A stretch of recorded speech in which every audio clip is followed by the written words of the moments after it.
একজন যুবক, একজন বান্দা তার রবকে খুঁজে পাবে কিভাবে?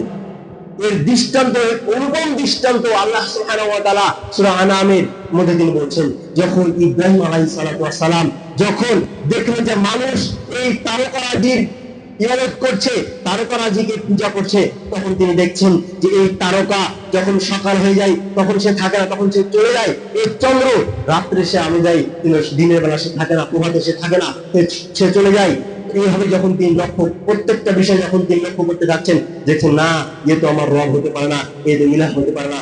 তখন ইব্রাহিম আলাইহিস সালাম তিনি বলছেন যে ইন্নী ওয়াজ্জাহতু ওয়াজহিয়া লিল্লাযী ফাতারাস সামাওয়াতি ওয়াল আরদি হানিফা, যে আমি তার দিকে মুখমণ্ডলকে শুধুমাত্র তার দিকে আমি আহ্বান করছি, তার দিকে আমি জেনে যাচ্ছি, যিনি এই আসমান জমিনকে যিনি সৃষ্টি করেছেন, এই আসমান জমিনকে যিনি চালিয়ে যাচ্ছেন, যিনি পরিচালনা করছেন, তিনি হচ্ছেন আমার রব। তো সম্মানিত উপস্থিতি, তাহলে এই তাওহীদের অর্থাৎ তার রবকে, একজন যুবক, একজন মানুষ তার রবকে কিভাবে খুঁজে পাবে সে যদি লক্ষ্য করতে যায়, আপনি প্রত্যেকটা বিষয় যদি আপনি লক্ষ্য করতে যান, আপনি যদি দেখেন যে গাছ আমার হচ্ছে রব, আসলে গাছ রব নয়, কারণ এই গাছ কার কথাই চলে?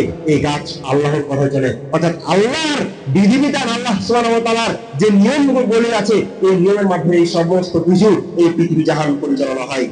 আল্লাহ সুবহানাহু ওয়া তাআলা নিয়ম করেছেন, এই কারণে সূর্য পূর্ব দিকে উঠে পশ্চিম দিকে ডুবে যায়, আর পূর্ব দিকে উঠে পশ্চিম দিকে ডুবে, এবং কোনদিন আপনি দেখেননি যে সূর্য পশ্চিম দিকে উঠে পূর্ব দিকে ডুবে যায়। আল্লাহ সুবহানাহু ওয়া তাআলা নিয়মে আছে, যেদিন সূর্য পশ্চিম দিক থেকে উঠবে সেদিন কিয়ামত হয়ে যাবে।